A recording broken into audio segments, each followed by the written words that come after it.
Like sound with injury. Left lanes to Salvation Boulevard are closed due to jackknife. Semi-trailers over the top. I know that. Here, give me the phone.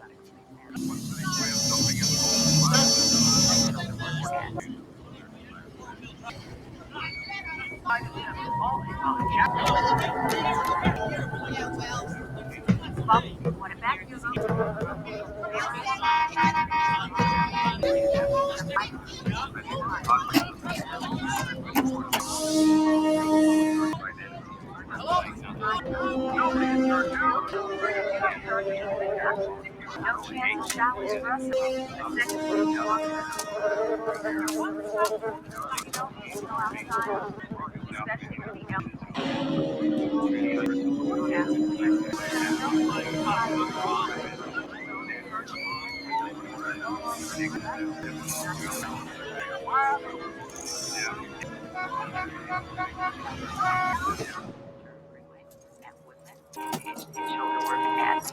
Hey, where do you think you're going? Going home. Hey! Hey!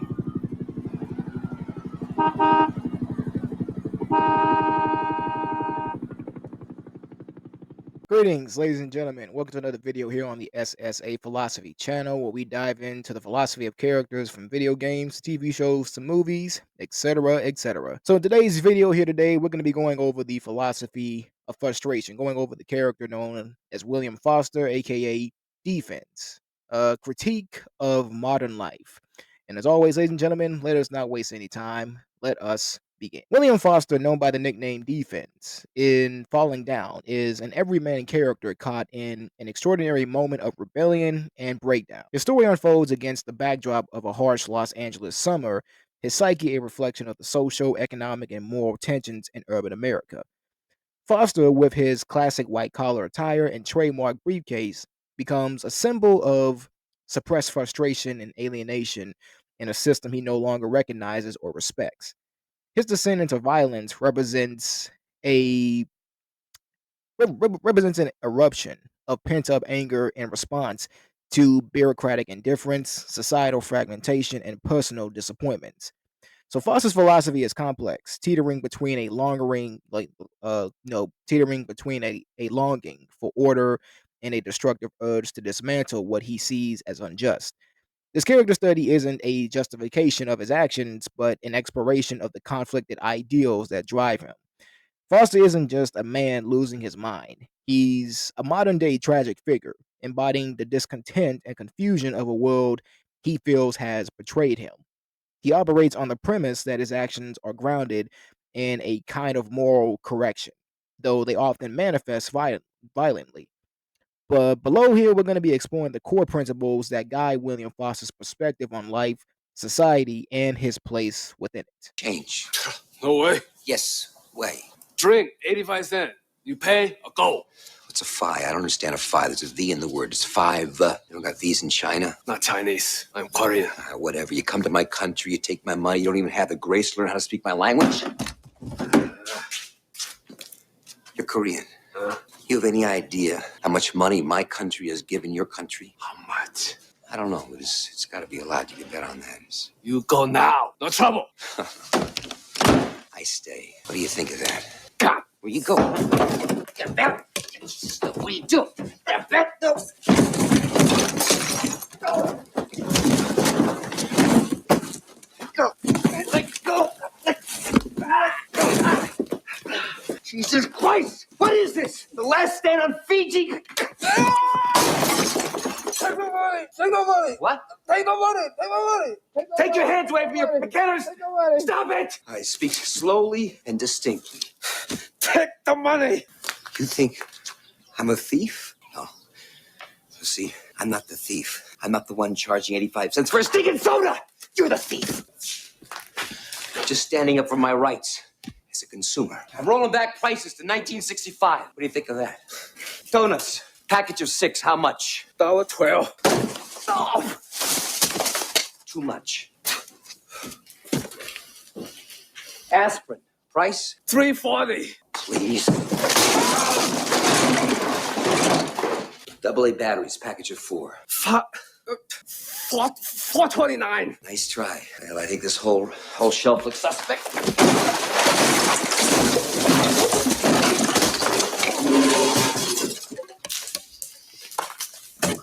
One soda, 12 ounces. 50 cents. Sold.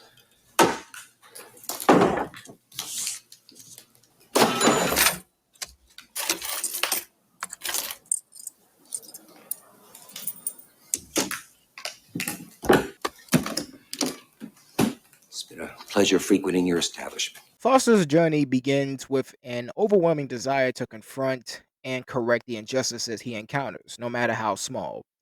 His philosophy holds that society is riddled with inefficiencies, bureaucratic walls, and unfairness. Like, of course, in this scene here, like the high price of soda in a convenience store or the traffic that grinds to a halt in the searing heat.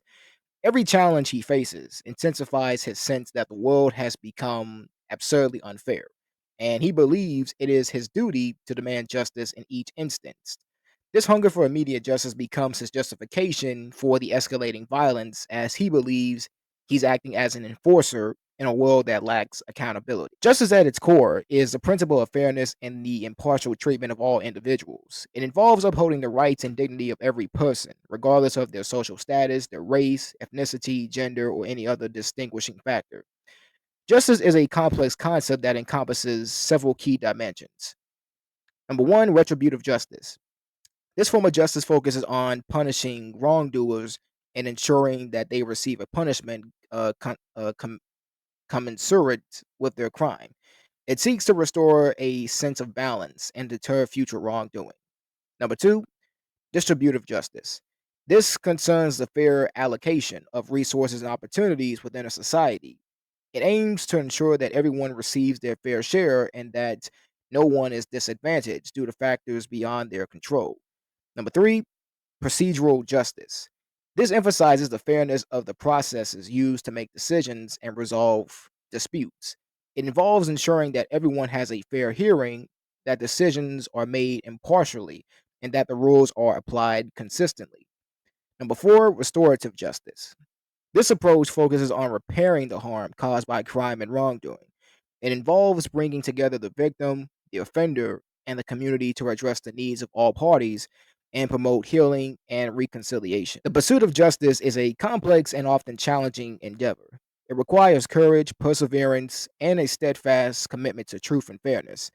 Throughout history, individuals and groups have fought tirelessly to right wrongs and create a more just world. Some of the key methods used in this pursuit include legal action, social activism, and international cooperation. With legal action, this involves using the legal system to seek justice through lawsuits, criminal prosecutions, and other legal remedies. It requires the dedication of lawyers, judges, and other legal professionals to uphold the law and ensure that justice is served. Social activism. This involves using various forms of protest, advocacy, and education to raise awareness of injustice and demand change. Social movements such as the civil rights movement and the women's suffrage movement have played a crucial role in advancing justice and equality. International cooperation. This involves working with other countries and international organizations to address global issues such as human rights abuses, war crimes, and environmental degradation. International cooperation is essential for ensuring that justice is pursued on a global scale. Despite the best efforts of individuals and organizations, achieving justice remains an elusive goal. Several challenges hinder the pursuit of justice, including systemic bias. Systemic biases can undermine the pursuit of justice by creating unequal opportunities and unfair treatment. These biases can be rooted in race, gender, class, or other factors. Corruption and impunity. Corruption and impunity can undermine the rule of law and allow wrongdoers to escape accountability. This can create a culture of impunity where justice is denied and victims are left without recourse. Lack of resources. Lack of resources can limit the ability of individuals and organizations to pursue justice. This can be particularly challenging for marginalized communities who may lack access to legal representation, education, and other essential resources. The pursuit of justice is essential for creating a just and equitable society. It's a fundamental right, human right, and a cornerstone of democracy. When justice prevails, Individuals feel safe, secure, and empowered. It fosters trust, promotes social cohesion, and strengthens the foundations of a peaceful and prosperous society. In his mind, Foster isn't just seeking personal revenge. He sees himself as taking a stand for the little guy, caught in similar scenarios of powerlessness. Foster's philosophy here becomes one of justice by individual intervention, which would seem noble if it weren't coupled with a destructive tendency and an absolute intolerance for any opposition. Serving breakfast. I know you stopped serving breakfast, Rick. Sheila told me you stopped serving breakfast. Why am I calling you by your first names? I don't even know who you are. I still call my boss Mister. I worked for him for 7.5 years, but I walk in here all of a sudden, total stranger, and I'm calling you Rick and Sheila like we're in some kind of AA meeting. I don't want to be your buddy, Rick. I just want a little breakfast. Well, you can call me Miss Folsom if you want to. Sheila, we stopped serving breakfast at 11:30. Rick, have you ever heard the expression, the customer is always right? Yeah. Yeah, well, here I am, the customer. That's not our policy. You have to order something from the lunch menu. I don't want lunch. I want breakfast. Yeah, well, hey, I'm really sorry. Yeah. Well, hey, I'm really sorry, too. Let's get organized. Calm down. Just calm down, everybody. Sit down. Sit down over there. Hey, mister, where are you going? No. You sit down there and you finish your lunch. Come on. Everybody just relax and take it easy. Come on. Why don't you eat your lunch, please? Eat your lunch. You all need your vitamins A's and B's and... No, it's an accident. It's an accident. It's the trigger. It's sensitive. It's okay. It's all right. It's a sensitive trigger. Rick, could I have my breakfast, please? Yes, sir. Sheila? Rick, Miss Folsom. Yes, sir. Yes? You know what? You were right. I think I've changed my mind. I'm gonna have some lunch. Could I have a double whammy burger with cheese? You getting this? Yes, sir. And an order of whammy fries. And let me see, a chocolate wham shake. Yes, sir. Sheila, get his order. How you doing? You enjoying your meal? How about you, son? Is it good? And you, ma'am? How's the food? I think we have a critic. I don't think she likes the special sauce, Rick. That's a joke. Now, here we go. Thank you. See, this is what I'm talking about. Turn around, look at that. You see what I mean? It's plump, it's juicy, it's 3 inches thick. Now, look at this sorry, miserable, squashed thing. Can anybody tell me what's wrong with this picture? Anybody? Anybody at all?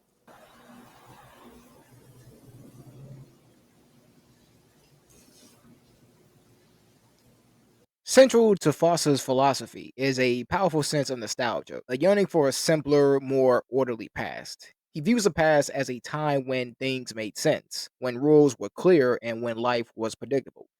In his breakdown, Foster expresses disdain for modern society, seeing it as chaotic and morally degenerate compared to the structured world he remembers.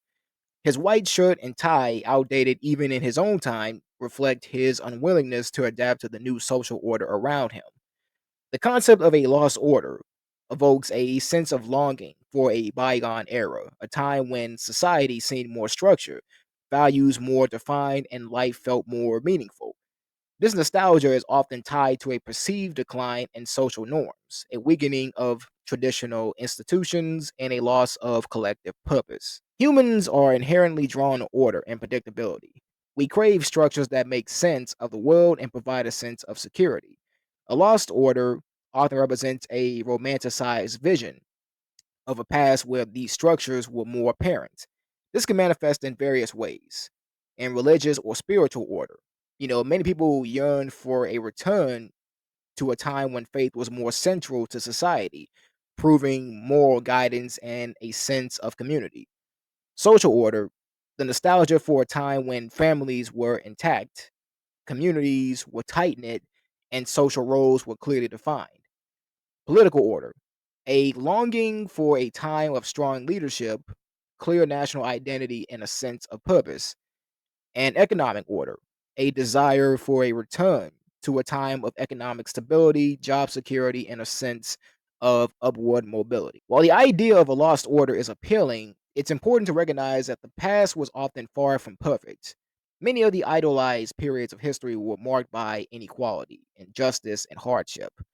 Moreover, nostalgia can obscure the complexities of the past and lead to a distorted view of history. The dangers of nostalgia. Uncritical nostalgia can be harmful as it can lead to idealization of the past, rejection of change, simplification of complex issues, and authoritarianism. With idealization of the past, this can prevent us from recognizing the progress that has been made and the potential for future improvement. Rejection of change. Nostalgia can foster a resistance to change, hindering progress and innovation. Simplification of complex issues. By focusing on a romanticized past, we may overlook the nuances and complexities of current social and political problems. Authoritarianism.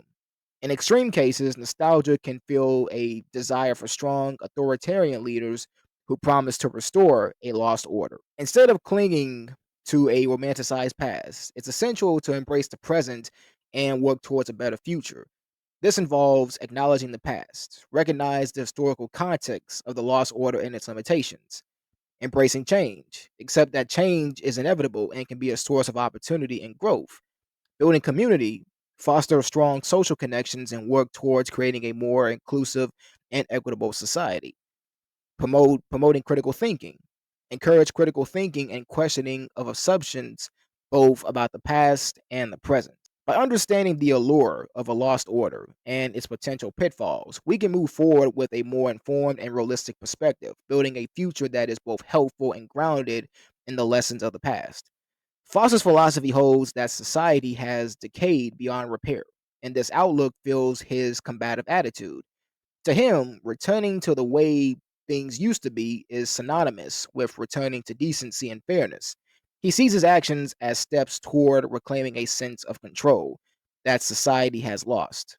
But his increasingly violent reactions demonstrate his inability to reconcile the idealized past he remembers with the grim reality he encounters. You know what they told me when I asked for a loan?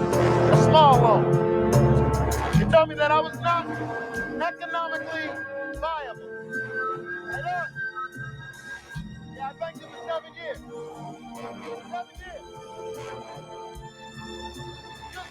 Excuse me, sir. How'd your loan work out? Did they give you a loan? He must be economically viable. There's a man with a smile on his face. He looks like a happy customer. That's what an economically viable person looks like. That's viable. No. I don't. Yes. Yeah, I banked it for 7 years. How much is the, That is only $3. 7 years. I asked for a loan, a small loan. You know what they told me? I was not economically viable. No. That's enough. I'm sorry, officer. Listen, I'll buy this. Yes, sir. That is exercise my $3. First Amendment right, sir. I'll take that. Okay, here they come. This is what happens if you're not economically viable. Run, buddy. Run. Don't let this happen to you. Bye, everybody. Bye. Don't forget me.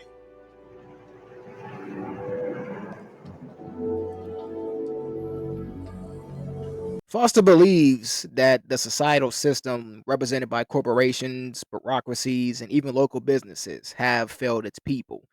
He sees himself as a victim of this system, no longer a respected worker, but a discarded cog, and his anger boils over as he encounters system induced frustrations. His philosophy is one of rebellion against a faceless, indifferent machine that treats people as expendable resources. He becomes an anti hero, fighting back against everything from poor customer service to crime ridden streets with a vengeance that's both personal and symbolic. And the timeless conflict between the individual and the system is a recurring theme in literature, philosophy, and history.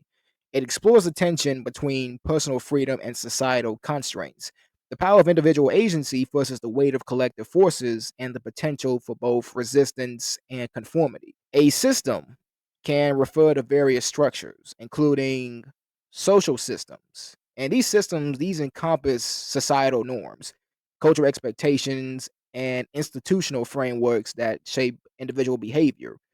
Political systems. These systems involve governments, laws, and political ideologies that govern societies. Economic systems. These include market forces, capitalist or socialist structures, and economic policies that influence resource distribution and individual wealth. And religious systems, dogmas, rituals, and belief systems that provide moral frameworks and social cohesion. These systems can be both beneficial and oppressive.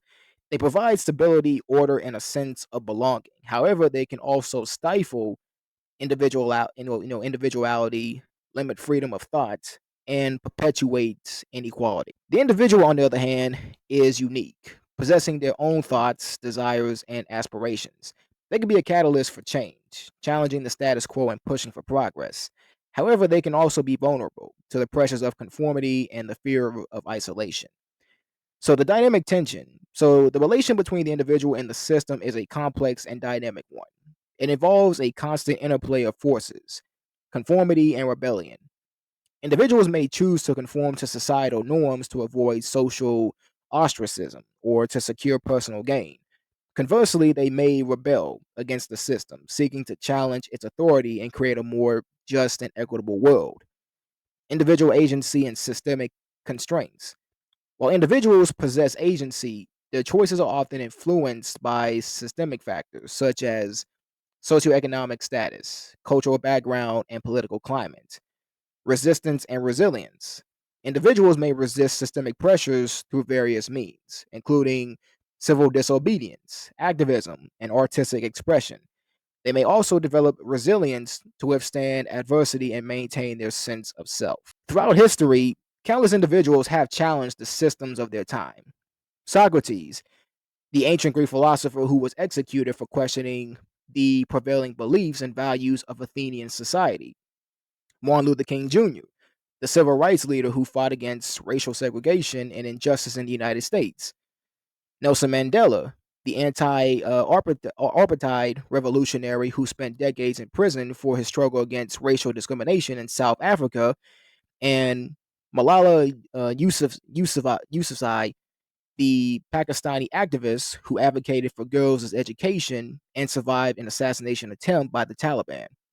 These figures and many others have shown that individuals can make a significant impact on the world, even in the face of overwhelming odds. As societies continue to evolve, the relationship between the individual and the system will remain a central theme. Emerging technologies such as artificial intelligence and biotechnology will likely reshape the dynamics of power and control. Individuals will need to adapt to these changes while preserving their autonomy and individuality. To foster, every obstacle represents the failure of the system to care for those within it. His anger at the system stems from years of disenfranchisement, leading him to view himself as an outsider who must expose the system's failures through direct action. This section of his philosophy can be seen as a cry for agency, a yearning to reclaim autonomy in a society that has relegated him to the margins. I want to be a parking lot and buy a ticket, you dumb goddamn bitch!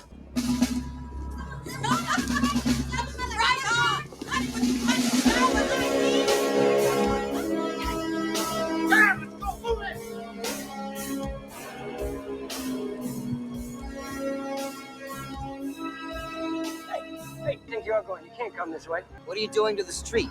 We're fixing it. What the hell does it look like? 2 days ago was fine. You telling me the street fell apart in 2 days? Well, I guess so. Pardon me, but that's bullshit.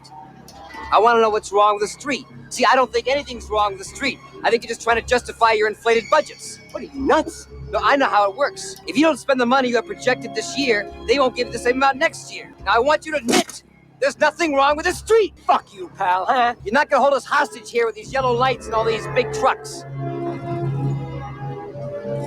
Look, I'm just here to keep people from falling in, that's all. I want to hear it from you. What's wrong with the street? I don't know. I really don't know. I mean, I think it's a sewer job. You're lying. What's wrong with the street? Nothing. I knew it. See? I knew it was fine. But I'll give you something to fix. Oh, Jesus, man, what the hell? Here! What are you? Hey, Charlie! Come on, please, man! Charlie, we got a goddamn nut here! Foster's black and white view of morality makes him uncompromising in his dealings with others. He sees the world in stark terms, right and wrong, order and chaos, with little room for nuance. This perspective drives him to extreme measures as he justifies each violent act as a necessary correction of perceived injustices. In his mind, he's the only one willing to stand up for what's right, and this self assigned role blinds him to the possibility of his own fallibility. Moral absolutism is the belief in absolute standards against which moral questions can be judged, has been a cornerstone of various philosophical and religious systems throughout history. It posits the existence of universal moral truths that apply to all people, regardless of cultural or societal differences. While this perspective offers a seemingly clear and unwavering ethical framework, it also carries potential consequences when rigidly applied. One of the primary concerns with moral absolutism is its potential to lead to rigidity and inflexibility in moral reasoning. By adhering to absolute principles, individuals may find it difficult to navigate complex moral dilemmas that require nuanced judgment and consideration of multiple factors. For example, an absolutist, like an absolutist stance against lying might lead someone to tell a hurtful truth, even if a compassionate lie could have prevented unnecessary suffering. Furthermore, moral absolutism can create a sense of moral superiority and intolerance towards those who hold differing moral views. When one believes that their own moral code is the only correct one, it can be easy to dismiss or condemn those who hold different beliefs. This can lead to social division, conflict, and a breakdown of understanding and empathy. Another potential consequence of rigid adherence to moral absolutism is the neglect of individual circumstances and contextual factors. While universal principles may provide a valuable moral compass, they should not be applied blindly without considering the specific details of a situation. For example, an absolutist stance against stealing might overlook the desperate circumstances of someone who steals food to survive. Moreover, moral absolutism can sometimes lead to a focus on individual actions rather than systemic issues. By emphasizing personal responsibility and moral purity, it may distract from the need to address broader social, and political injustices. For instance, an absolutist focus on individual sin might overlook these systemic factors that contribute to poverty, inequality, and oppression. It's important to note that moral absolutism is not inherently negative. It can provide a valuable foundation for ethical decision making by offering clear and consistent principles. However, it is crucial to recognize the limitations of this perspective and to approach moral issues with a degree of flexibility and nuance. Foster's moral absolutism reflects a larger philosophical struggle between personal righteousness and collective understanding. By holding on to rigid principles, he isolates himself from society and from compassion, illustrating the dangers of viewing oneself as the sole arbiter of justice. In this way, Foster's philosophy warns against the pitfalls of dogmatic thinking, where a lack of empathy for others can lead to destructive consequences. Excuse me. Excuse me. I don't know if you've noticed or not, but there's other people waiting to use the phone here. There are? Yeah, Other people want to use the phone. that's right, you selfish asshole. Jeez, that's too bad, because you know what? What?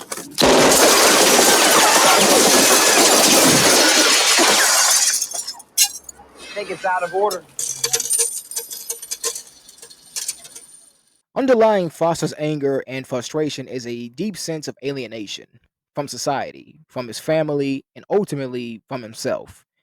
He is a man in crisis, torn between the man he was and the man he has become. His philosophy at its core is a search for identity in a world that he feels no longer values him.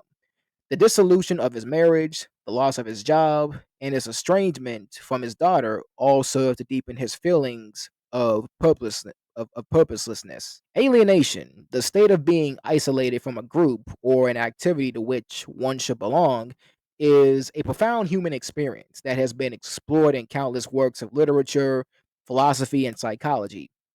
It often manifests as a sense of disconnection, estrangement, or loss of meaning. The search for identity inextricably linked to this sense of alienation drives individuals to seek a sense of belonging, purpose, and authenticity. The concept of alienation has deep roots in Western philosophy. Karl Marx, for instance, explored alienation in the context of capitalist society, where individuals are estranged from the products of their labor, from their own creative capacities, and from other people.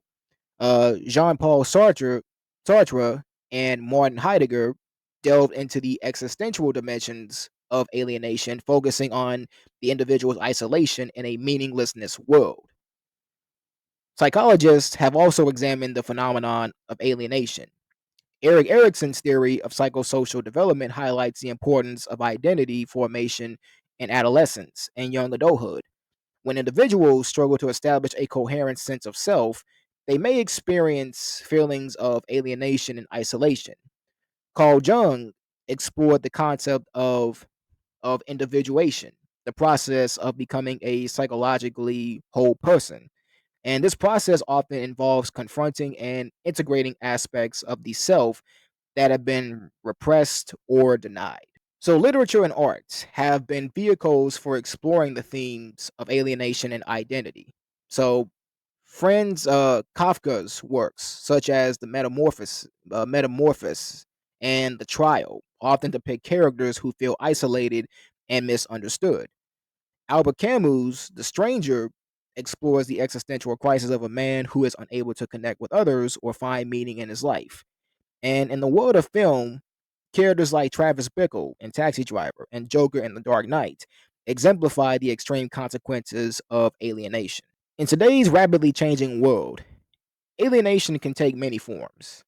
Technological alienation can lead to feelings of isolation and disconnection as individuals spend increasing amounts of time online and less time interacting with others face to face. Cultural alienation can occur when individuals feel marginalized or excluded from mainstream society. Existential alienation can arise from a sense of meaninglessness or a lack of purpose in life. The search for identity is a lifelong journey that involves exploring one's values, beliefs, and aspirations, and it's often intertwined with the process of overcoming alienation. By connecting with others, engaging in meaningful activities, and pursuing personal goals, individuals can develop a stronger sense of self and a greater sense of belonging. So, key strategies for overcoming alienation and finding identity. So, these strategies come in self reflection, social connection, purposeful activities, mindfulness, and seeking professional help. So, self reflection: spend time alone to reflect on your own values, on your beliefs, and your goals.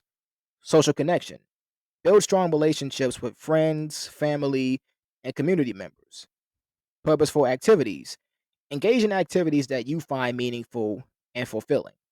Mindfulness: practice mindfulness techniques to reduce stress and increase self awareness. Seek professional help. If you're struggling with severe feelings of alienation, consider seeking therapy or counseling. By understanding the roots of alienation and the importance of identity, individuals can take steps to overcome feelings of isolation and disconnection. The journey may be challenging, but the rewards of finding one's place in the world are immeasurable. Foster's journey is, in part, an attempt to reclaim an identity he feels was unjustly stripped from him. His briefcase, his conservative attire, and his adherence to outdated values are all symbols of this inner conflict. He represents the struggle of a man who is unwilling to change, but also unable to go back to the world he once knew.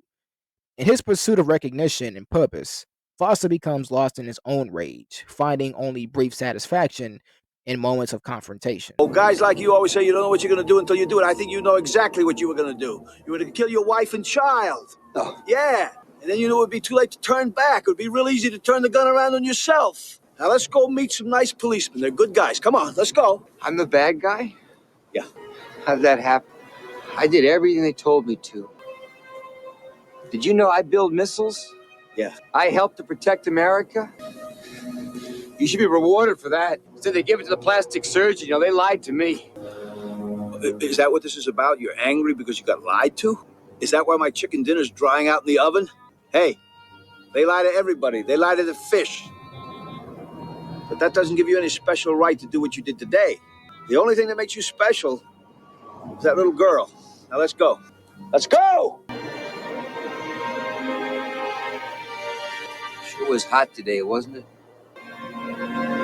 Music, look! You're at the end here. Keep the crowd back. Get some backup. You know, I got a gun in my pocket. I got lots of guns. Stay there. Don't move. You want to draw? Let's not. Let's call it a day. Oh, come on, it's perfect. Showdown between the sheriff and the bad guy. It's beautiful. On three. This doesn't have to be the end, Bill. You have a choice. See, my little girl is dead. I don't have a choice. You have a choice. No, you have two choices. I can kill you, or you can kill me, and my little girl can get the insurance. One, Don't you want to see her grow up? behind bars. Two, Don't do this, please. Let's go!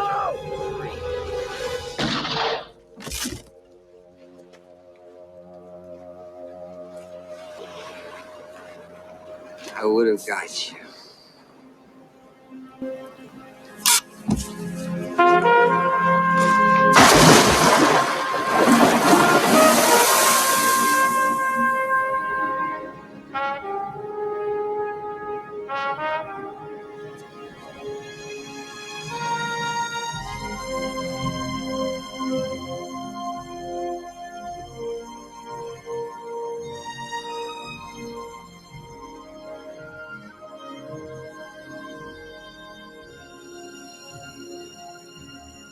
William Foster's journey in Falling Down is a profound meditation on frustration, alienation, and the collapse of self within a modern and different world.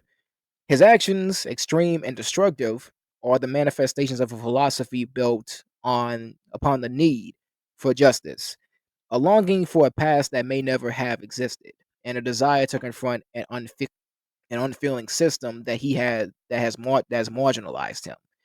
He is, in many ways, a cautionary figure, a man whose inability to adapt, compromise, or empathize leads him down a path of self-destruction. In the end, Foster's philosophy serves as both a mirror and a warning. His journey reflects the dangers of unchecked rage, the isolation of moral absolutism, and the consequences of trying to reclaim an identity in an ever evolving society. His story speaks to the struggle of every individual who has felt powerless in the face of a world that often feels impersonal and unjust. Though Foster's methods are deeply flawed, his journey resonates as a powerful exploration of the human desire for justice, recognition, and the need to feel seen. But that does it here today, ladies and gentlemen. And of course, as always, if you like more videos on this channel, then all you have to do is just subscribe. Also, to like the video and also hit the notification bell to be also notified of more videos that I make on this channel. With all that being said, ladies and gentlemen, always be smooth, always be steady, and always be aggressive. Peace.